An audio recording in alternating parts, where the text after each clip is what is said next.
The drums of war pounded across the Philistine camp. Fires burned high, casting flickering shadows on the assembled warriors.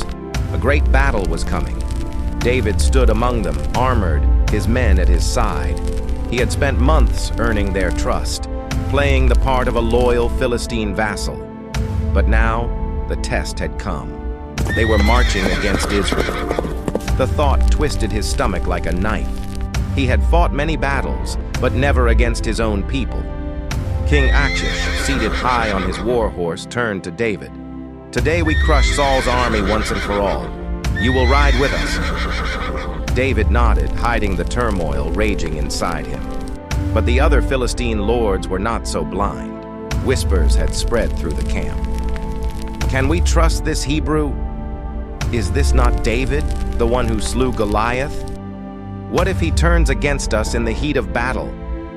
At last, one of the commanders stepped forward. "Send him back." Achish bristled. "David has been loyal." "No," the commander snapped. "He is an Israelite. He cannot fight with us." Achish sighed and turned to David.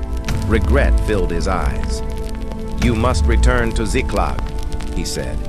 "This is not your battle." David bowed in silence. He had been spared from the impossible choice of fighting against his people. But as he and his men turned back, he did not know that this battle, this very war, would change everything. The battlefield stretched across Mount Gilboa, a sea of clashing steel and dying screams. Saul's army, outnumbered, overwhelmed, was breaking. The Philistines swarmed them like locusts, cutting down Israel's warriors by the dozens. And then came the worst blow. Jonathan fell, the prince of Israel, the noble warrior, David's brother in heart. An arrow pierced his chest, and he crumpled to the ground. His blood soaked the dirt as his breath came in ragged gasps. His last thoughts were of David.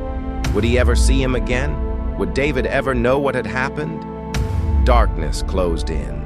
Jonathan the faithful was gone. Saul fled up the mountain, his armor heavy, his limbs weak. His warriors were dead. His sons were dead. The Philistines were closing in. An arrow struck his thigh, then another. He collapsed against a jagged rock, blood running from his wounds. His strength was leaving him. A lone armor-bearer stood beside him, trembling. Saul gritted his teeth in agony. He would not be taken alive. He turned to the boy. "Kill me!" he commanded. The boy froze in horror. "My lord! Kill me!" Saul roared, his voice raw with desperation. "I will not let the Philistines make sport of me!" But the armor-bearer could not. Tears ran down his face as he backed away. Saul had no choice. His hands shook as he lifted his own sword, turning it against himself.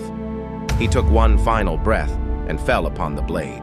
The first king of Israel was dead, and with him his dynasty. Days later, a lone messenger staggered into Ziklag. David sat among his men, weary from the road, when the stranger collapsed at his feet. "My lord," the man gasped, Saul is dead, and Jonathan, he is gone as well." David's breath caught in his throat. For a moment, the world went silent. Then, a wail of grief tore from his chest. The men around him stepped back as David collapsed to the ground, hands clutching the dust. He tore his garments, his body shaking with sobs. "Jonathan, my brother," his voice broke. "I grieve for you. Your love was deeper than that of a woman. How the mighty have fallen." Tears streamed down his face. Saul had tried to kill him. Saul had hunted him, driven him into exile. But he had still been Yahawah's anointed. And Jonathan had been his heart's closest friend. Now, both were gone. David wept until his strength was gone. But even in his grief, he did not forget the truth. Israel was without a king, and Yahawah's promise had not been broken. In Hebron, the elders of Judah gathered. They looked at David, the warrior, the leader, the man who had never seized the throne by force, but had waited on Yahawah. "You shall be our king," they said. And so, before Yahawah and all the people, David was anointed, the shepherd boy, the giant slayer, the fugitive, now the king of Judah. But his journey was not over, for the throne of all Israel still remained.